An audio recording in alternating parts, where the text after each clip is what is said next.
역대상 20장입니다. 사실 역대상 20장 이 8개 절로 되어 있는데 이 말씀을 읽으면서 도대체 무엇을 설교를 해야 되는지 사실 좀 막막했습니다.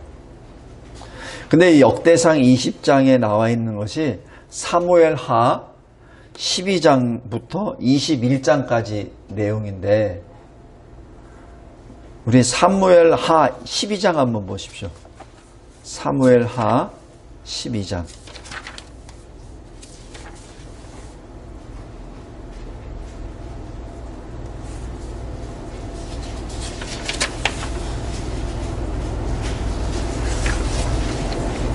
사무엘하 12장이면은 하나님께서 나단 선지자를 다윗에게 보내주셔서 다윗이 밧세바를 범하고 자기 충신 우리아를 죽이게 했던 그 문제에 대하여 회개하게끔 하시죠. 그래서 사무엘하 11장 보십시오. 그 해가 돌아와 왕들이 출전할 때가 되매 다윗이 요압과 그에게 있는 그의 부하들과 온 이스라엘 군대를 보내니 그들이 암몬 자손을 멸하고 랍바를 애워쌌고 이때 다윗은 예루살렘에 그대로 있더라. 이러면서 2절부터 다윗이 영적으로 떨어지기 시작하는 것이 기록됩니다. 그래서 여기 이 역대상 20장 1절 보면은 해가 바뀌어 왕들이 출전할 때가 되매 요압이 군대를 거느리고 그리고 다윗은 예루살렘에 그대로 있더라 라고 기록합니다. 그래서 이 역대상 이 20장은 지금 여기 11장부터 쭉 있으면서 12장 26절 보십시오. 요압이 암몬 자손이 랍바를 쳐서 그 왕성을 점령하며 하면서 이 역대상 20장 1절부터 3절까지 그 내용이 그대로 똑같이 기록됩니다. 그죠? 그러면은 실질적으로 이 11장부터 12장 25절까지 기록되어 있던 내용은 역대상에서는 빠집니다. 지금 오늘 설교의 주안은 왜 빠졌냐는 얘기죠. 그리고 우리 역대상 20장 4절부터 8절까지 보면은 블레셋 사람들과의 전쟁인데 이 사무엘하 12장에서 끝났잖아요. 그럼 13장부터는 뭐가 나타나죠? 다윗의 아들들의 칼부림이 기록됩니다. 그죠? 암몬과 다말 사건에 의해서 14장에 이 압살롬이 그리고 15장에는 압살롬이 반역을 하죠. 그리고 16장부터 17장까지는 사실 다윗과 압살롬 간의 전쟁이 거듭돼서 18장에서는 압살롬이 죽습니다. 압살롬이 죽고 난 다음에 다윗이 아들을 잃은 것에 슬퍼하니까 19장에 요압이 다윗에게 항의하는 것들이 쭉 나오죠. 자, 이러면서 20장에 보면은 세바가 반역을 합니다. 그러니까 자기 아들 압살롬이 반역하고 20장에서는 또 베냐민 사람이 반역을 합니다.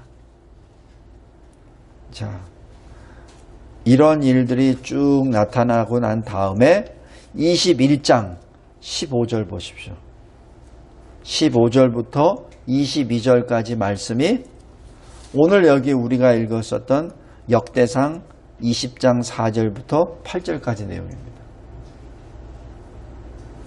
이 내용을 보면은 지금 역대상 20장에서는 다윗의 그 간음과 그리고 살인에 대한 죄가 빠지고 그를 통한 압살롬의 반역과 세바의 반역도 빠지고 그리고 4절부터는 그 이후에 일어났었던 블레셋과의 전쟁에서의 승리만이 기록됩니다.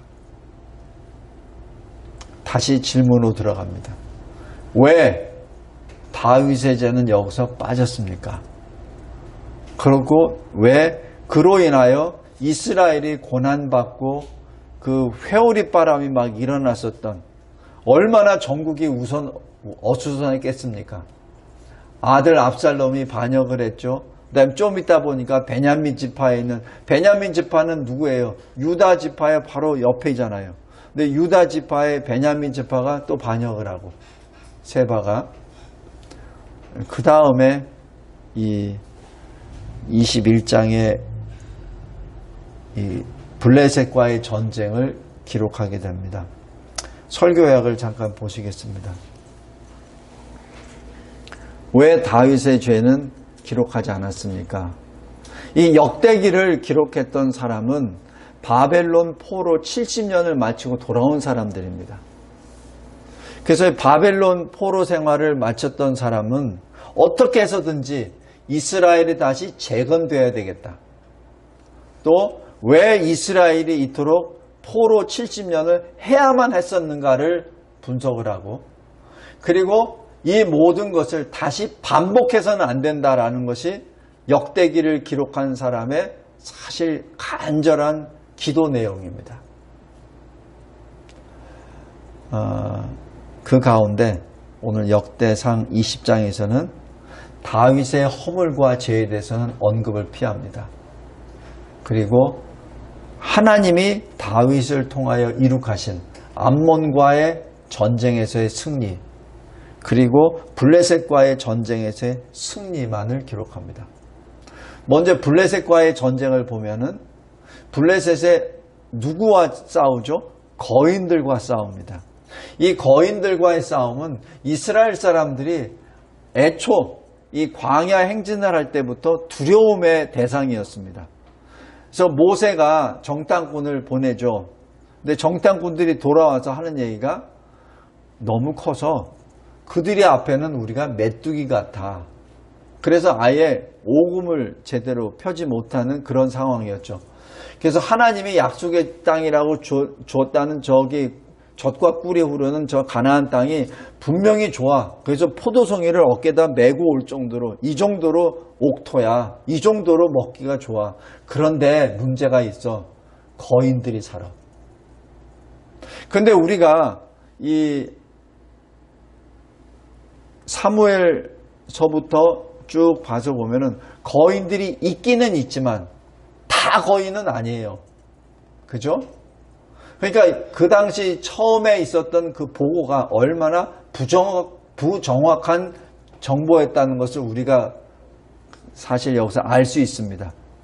분명히 거인들은 있긴 있었어요. 그런데 그들이 그렇게 큰 위협은 아니었다는 얘기입니다. 근데 여기 특별히 역대상 20장에 블레셋과의 전쟁에서 거인들의 이름을 거론했던 것은 우리가 약속의 땅으로 들어가기 전에 가졌었던 그 두려움을 우리가 물리쳤어. 우리가 물리쳤어.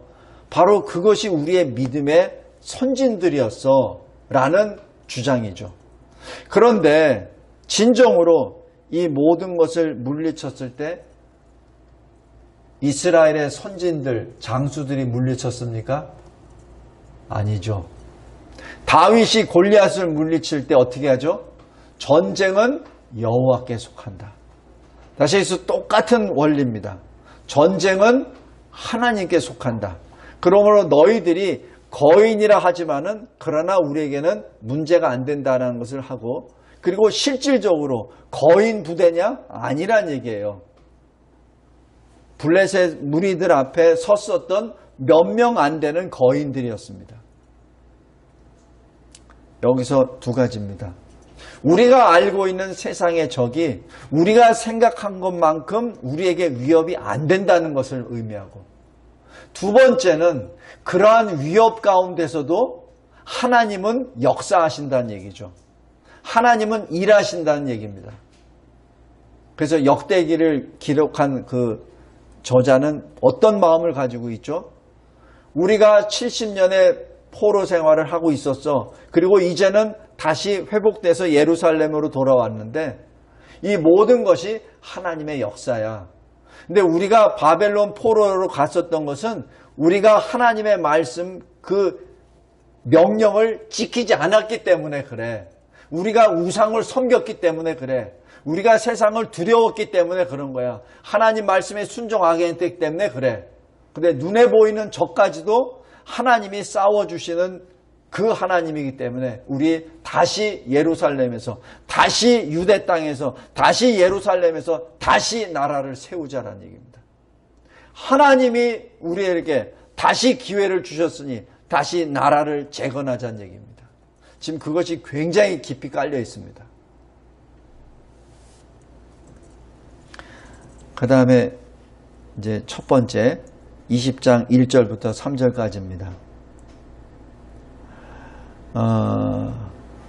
여기 전쟁 상황을 보면은 요압이 랍바의 큰 성이라고 표현되어 있는데 실질적으로는 랍바의 수도라고 봐도 될 것 같습니다. 그러니까 수도 랍바를 포위하고 그리고 이제 점령 직전에 요압 장군이 다윗에게 전문을 날립니다. 우리 거의 다 이겼습니다. 이겼으니까 왕이 오소서. 그래서 왕이 이 랍바성을 점령하소서. 그래서 왕의 이름이 나타나게 하소서. 이게 요압의 충정입니다. 요압이 그냥 쓸어버려도 돼요. 그래서 요압 장군이 암몬을 점령했다 이래도 됩니다. 그런데 요압은 아니야. 내 이름이 나타나면 안 돼. 왕의 이름이 나타나야 돼. 바로 이것이 요압 장군의 사실 충정이요. 이것이 하나님 나라에 있어서의 질서입니다. 그래서 다윗이 그 말을 기쁘게 여기고 그리고 이렇게 점령하고 그리고 암몬 족속을 굴속시킵니다. 근데 여기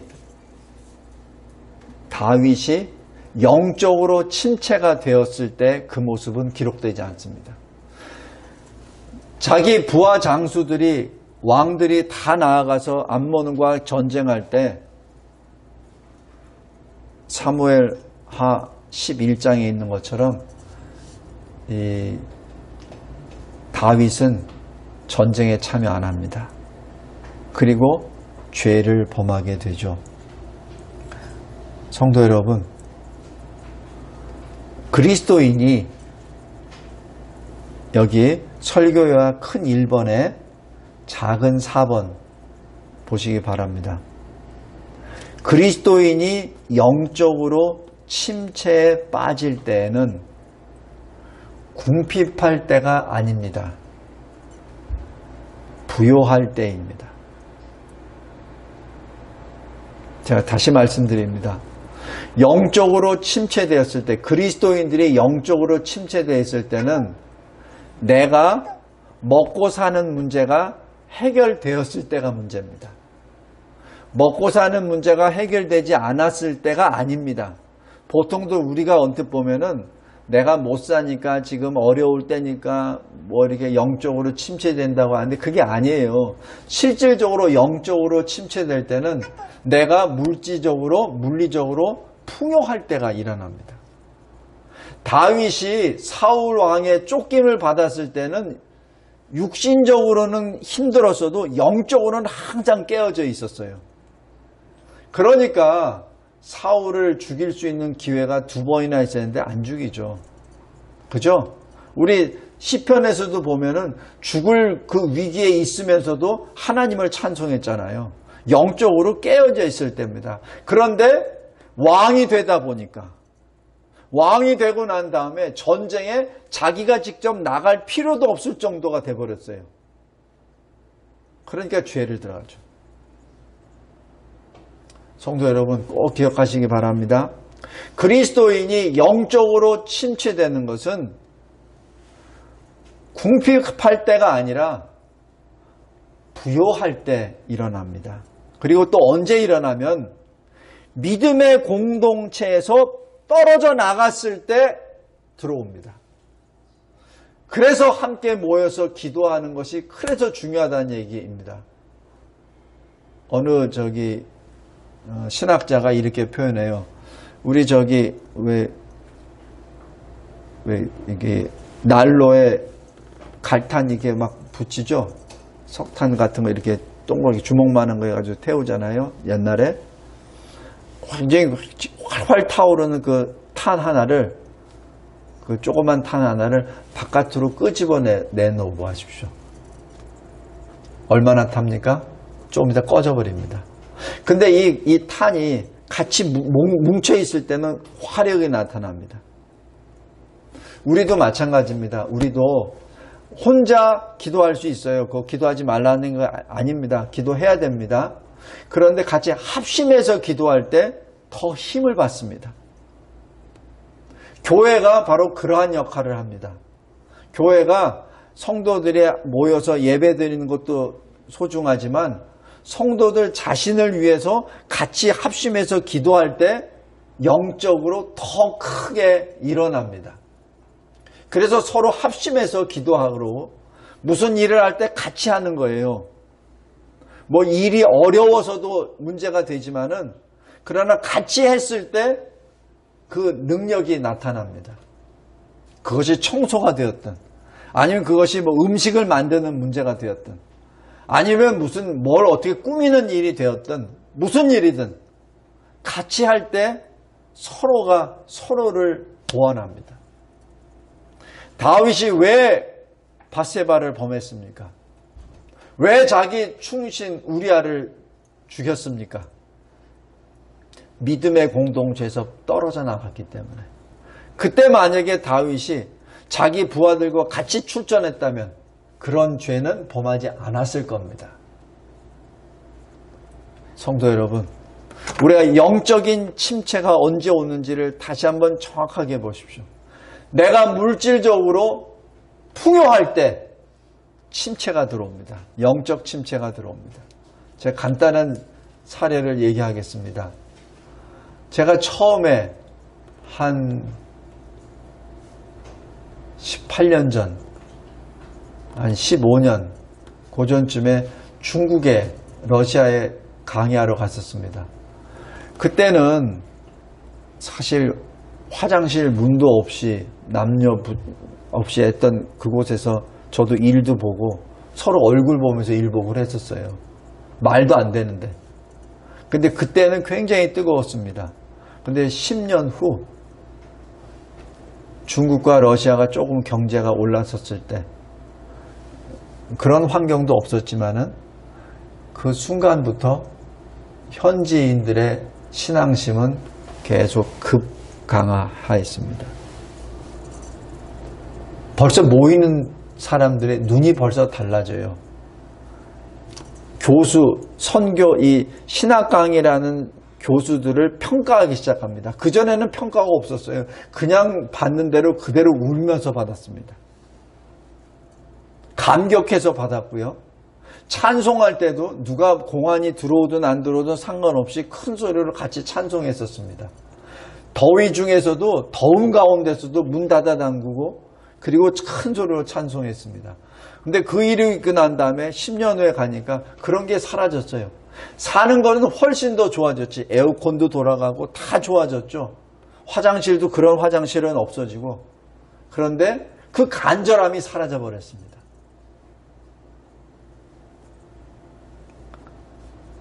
굉장히 중요한 말입니다. 그리스도인이 영적으로 침체 빠질 때는 배고플 때가 아닙니다. 배부를 때입니다. 돈이 없을 때가 아닙니다. 돈이 있을 때입니다. 집이 없을 때가 아니라 집이 생겼을 때입니다.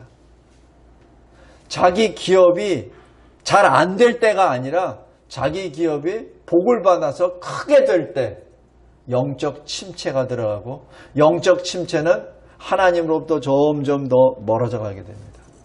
그러다 보면 어떻게 되죠? 믿음의 공동체, 신앙의 공동체에서부터 떨어져 나가죠. 왜냐하면 교만이 들어가니까. 전에는 비판하지 않았던 것을 비판하게 되고 전에는 그렇게 사랑스러웠던 교회가 그 다음에는 부담이 돼버리고 그렇게 돼버립니다.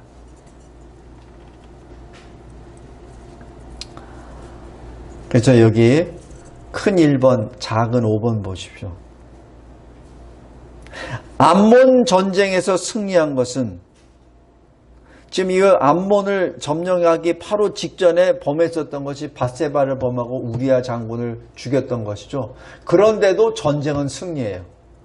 우리가 자칫 잘못 보면 다윗이 저렇게 죄를 범했는데도 전쟁엔 승리하네? 이렇게 볼 수 있죠. 성도 여러분, 그게 무엇을 의미하죠? 전쟁은 다윗에게 있는 것이 아니라 하나님께 있는 거야. 그리고 그 속 스토리는 몰라요. 그 다윗이 겪었었던 그 문제에 대해서는 잘 몰라요. 다윗이 얼마나 그 어려운 질고 속에 빠졌는지는. 성도 여러분, 나단 선지자가 하나님의 보내심을 받고 다윗에게 책망을 하죠. 그때 다윗이 어떻게 하죠? 내가 여호와 앞에 범죄하였다. 회개 딱 합니다. 그때 그 다음 말이 뭐죠? 하나님이 다윗의 죄를 용서하십니다. 그러나 그 다음 말이 더 무서워요. 그러나 당신이 회개했기 때문에 하나님께서 죄를 사해 주었습니다. 그러나 당신의 가게 내 집안에 칼이 끊어지지 않을 겁니다. 그게 무슨 말이에요?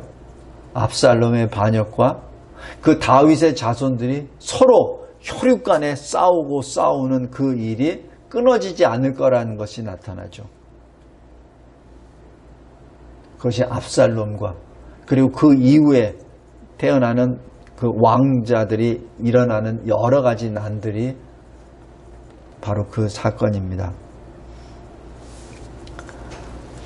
말씀을 맺겠습니다. 성도 여러분, 죄는 하나님 심판의 대상입니다. 그래서 하나님 앞에 잘못했다 회개하면 하나님이 용서해 주십니다. 그러나 벌은 그대로 유효합니다. 우리 출애굽기 34장 7절 보면 악과 과실과 죄를 용서하시나 벌을 면제하시지는 않는다. 다윗의 죄는 하나님이 용서해 주셨어요. 다윗이 회개했기 때문에. 그러나 그가 범한 죄에 대한 벌은 그대로 유효합니다. 그 결과 어떻게 되죠? 밧세바의 간음을 통해서 낳았었던 아이가 죽죠. 그리고 나단 선지자를 통해서 예언했던 그 칼부림이 나타나죠. 첫 번째가 뭐죠? 압살롬. 자기 아들이 죽습니다. 그 다음에 솔로몬 때는 또 솔로몬의 형이 또 들고 일어나서 또 죽습니다. 그 이후에 계속해서 다윗의 가문에는 계속 칼부림이 계속 나타납니다. 뿐만 아닙니다. 이스라엘을 전복하기 위하여 난이 일어나죠. 반역이 일어납니다. 그리고 더 아픈 벌은 자기 사랑하는 아들 솔로몬의 죄악입니다. 다윗이 자기가 범한 죄를 솔로몬 보고 너 이거는 하지 마라고 했겠지 하라고 했겠습니까? 그런데 자기도 모르는 사이에 아버지 다윗이 범한 그 범죄를 따라갑니다. 그것이 이게 부모가 자녀에 대한 교육이 굉장히 중요하다는 것이 말로 하지마가 아니라 말로 하지마 해놓고 자기가 하잖아요. 그럼 자녀는 한 거를 따라합니다. 솔로몬이 어떻게 따라하죠? 다윗이 많은 부인을 얻죠. 6명인가? 그 정도 되죠. 근데 그것은 사실 어찌 보면은 그 자기가 쫓겨다니면서 나라를 세우기 위해서 어쩔 수 없이 정략 결혼이나 아니면은 그렇게 된 것이죠. 근데 솔로몬은 1000명입니다. 그러니까 1000명 가운데 그 1000명이 뭘 가져옵니까? 우상을 가져오죠. 그러니까 그 통일 이스라엘이 이제는 난도질을 당해버립니다. 우상으로 인해서. 그래서 실은 남과 북의 분단의 단초가 되죠. 그래서 어떻게 됩니까? 비참하게 북이스라엘은 아수르에 의해서 주전 722년에, 남유다는 주전 586년에 바벨론에 의하여 멸망당하고 끌려갑니다. 버립니다. 물론 그 시대의 왕들이, 그 시대의 제사장과 선지자들이 어떤 죄도 있지만은 실질적으로 그 죄의 그 뿌리를 찾다 보면은 사실 다윗이 거기서 제외되지는 않습니다.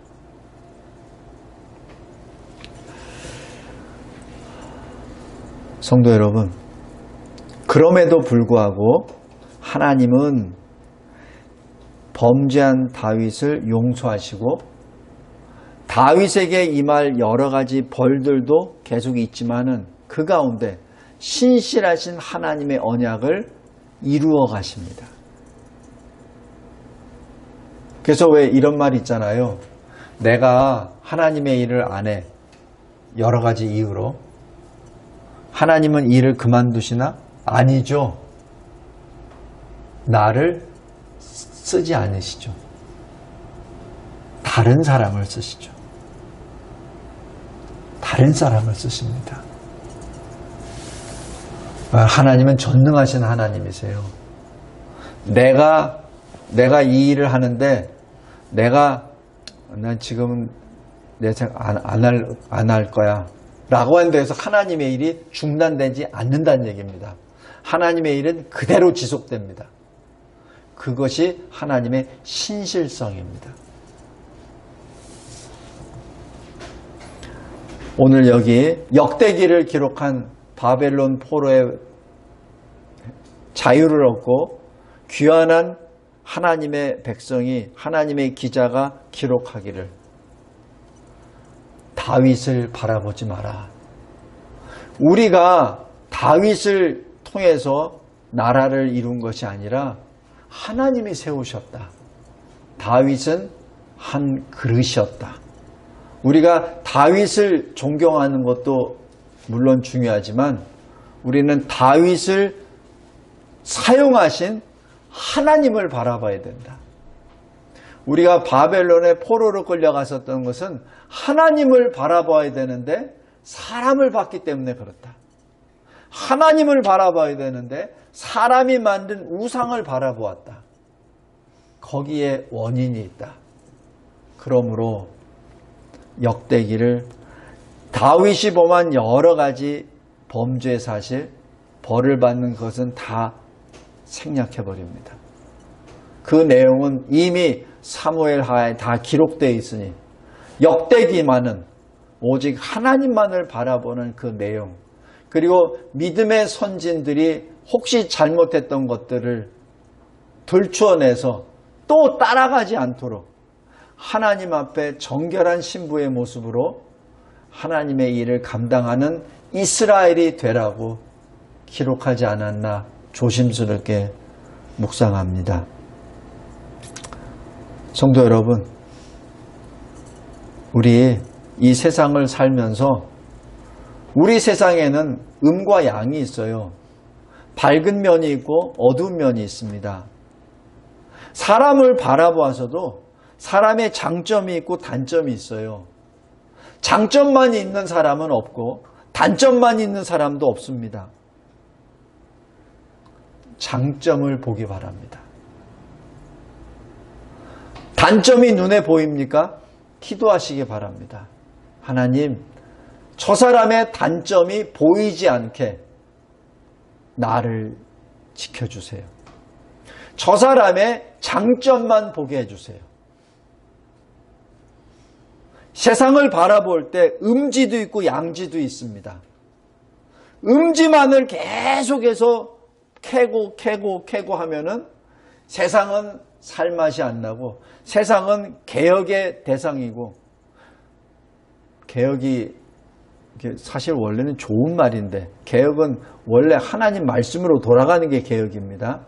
근데 세상 사람들은 개혁은 뒤없는 것을 개혁이라고 해요. 네, 잘못된 겁니다. 원래 개혁은 reform이라는 것은 원래 모습으로 회복되는 것을 말합니다. 원래 모습은 뭐죠? 하나님과 항상 같이 동행하는 것이 아담의 첫사람의 모습이었어요. 근데 죄가 들어와서 떨어져 나갔기 때문에 하나님과 떨어져 나간 상태에서 늘 살다 보니까 죄악을 범하죠. 그러니까 reform이라고 하는 것은 다시 하나님과의 모습으로 회복하라는 얘기죠. 그것이 개혁입니다. 근데 지금 우리 현재 이 개혁이라는 단어를 지금 사실 잘못 사용하고 있어요. 신학적으로도 잘못 사용하고 있고 세상적으로도 잘못 사용하고 있습니다. 그냥 과거에 있는 것을 뒤엎는 것이 개혁이라고 하는데 그게 아니에요.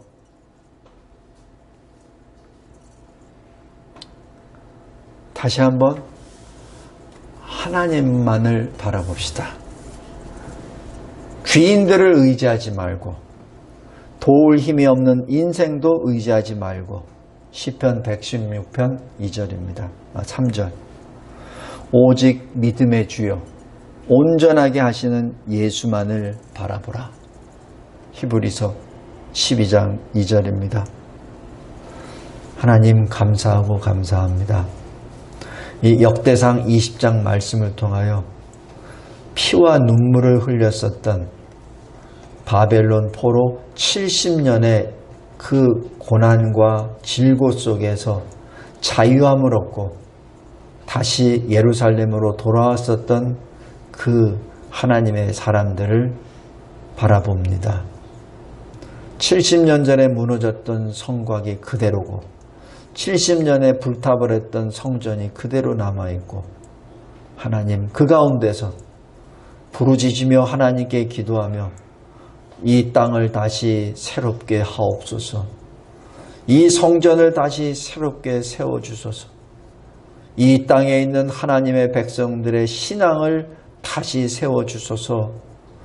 주님의 영광이 다시 임하소서라고 부르짖었던 그 이스라엘 백성들의 그 간절한 기도를 주님이 들어주시고 그리고 좋은 것, 하나님의 역사 그것만을 기록하도록 감동을 주신 하나님, 우리 각자에게도 이러한 감동으로 인하여 세상을 바라볼 때 하나님의 영광의 얼굴을 배우게 하여 주시고 우리 각자 인생을 돌이켜 보았을 때도 하나님의 기쁨이 되는 찬송이 되는 우리 각자의 여성이 되게 하옵소서. 예수 그리스도의 이름으로 기도드리옵나이다. 아멘.